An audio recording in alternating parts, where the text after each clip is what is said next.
Have you ever wanted something so badly you couldn't stop thinking about it? Something you felt you just had to have? Today, we're diving into a powerful story from the Bible found in 1 Kings chapter 21, about a king, a vineyard, and a desire that spiraled out of control.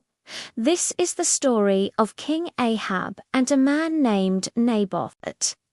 King Ahab was one of the most powerful men of his time. He had palaces, riches, and authority. Right next to his winter palace in the city of Jezreel was a beautiful, lush vineyard. It was perfectly located, and Ahab looked at it every day, thinking, "I want that land. It would make a perfect vegetable garden for my palace." There was just one problem. The vineyard didn't belong to him. It belonged to a man named Naboth, the Jezreelite. So Ahab approached Naboth with what he thought was a very reasonable offer.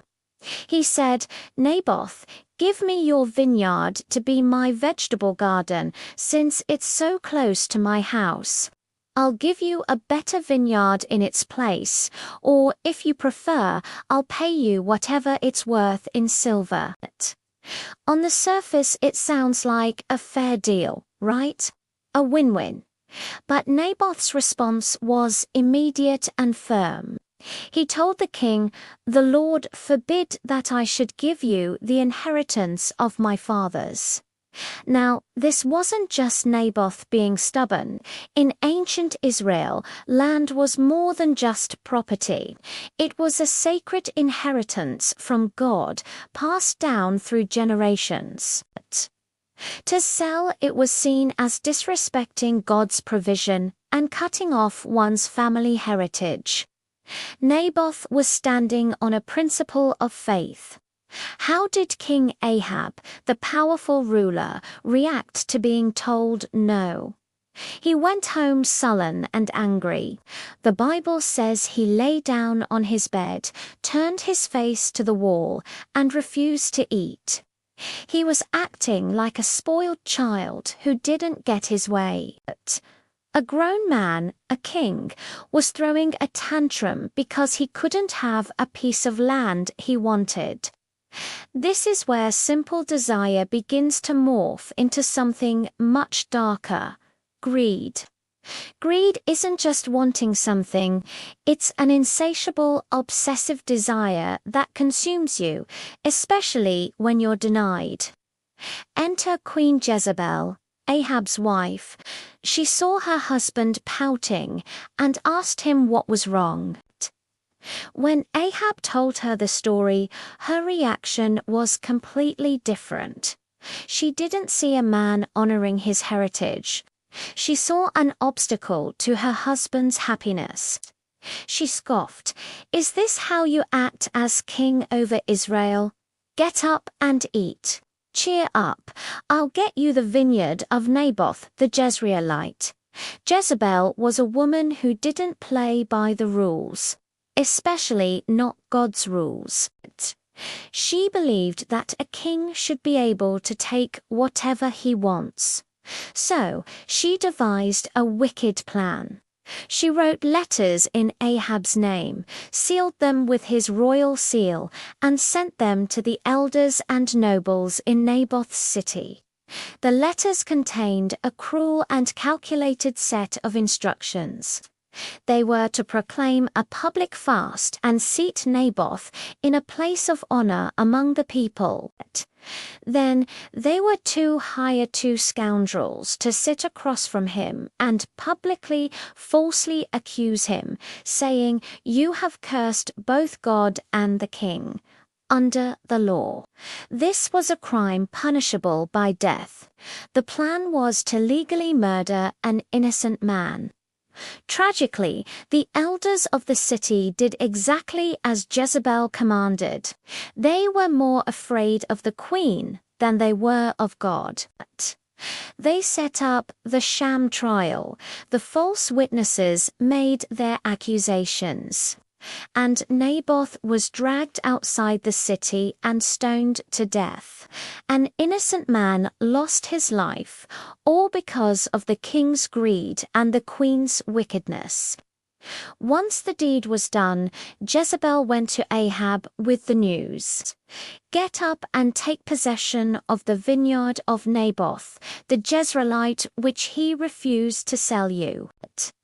He is no longer alive. He is dead." And what did Ahab do? Did he recoil in horror? Did he question how this happened? No. The Bible says as soon as Ahab heard that Naboth was dead, he got up and went down to take possession of the vineyard. His greed had completely blinded him to the injustice, the cruelty, and the murder that had just occurred. He simply took what he wanted. As Ahab walked through his new prize, the vineyard he had craved, he must have felt victorious. He had finally gotten his way, but his victory was short-lived. God sees everything. He sees the secret plots, the lies, and the shedding of innocent blood. And God sent a messenger. The word of the Lord came to Elijah the prophet, saying, "Go down to meet Ahab, king of Israel, who rules in Samaria. He is now in Naboth's vineyard, where he has gone to take possession of it." God gave Elijah a powerful message to deliver. Elijah confronted Ahab right there in the very vineyard that represented his sin. Ahab saw him coming and said, "So you have found me, my enemy." And Elijah replied, "I have found you because you have sold yourself to do evil in the eyes of the Lord." Then Elijah delivered God's judgment. He prophesied that disaster would come upon Ahab and his family line. He told him that in the very place where dogs had licked up Naboth's blood, dogs would lick up Ahab's blood. And as for Jezebel, dogs would devour her by the wall of Jezreel. This story is a sobering reminder of where unchecked greed can lead. It started with a simple want, festered into bitterness, and when mixed with power and wickedness, resulted in injustice and murder. But it also shows us that God is a God of justice. No evil act goes unnoticed. While we might think we can get away with things, there are always consequences.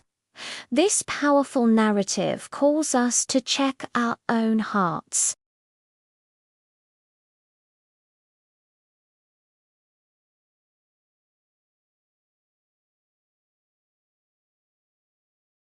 Do we let it consume us, or do we submit our desires to God, trusting in His provision and timing? Let us learn from Ahab's tragic mistake and choose a path of contentment and integrity instead of destructive greed. Thanks so much for watching with us today. If this story resonated with you, hit that like button and subscribe for more deep dives into the powerful stories of the Bible. Let us know your thoughts in the comments below. See you next time.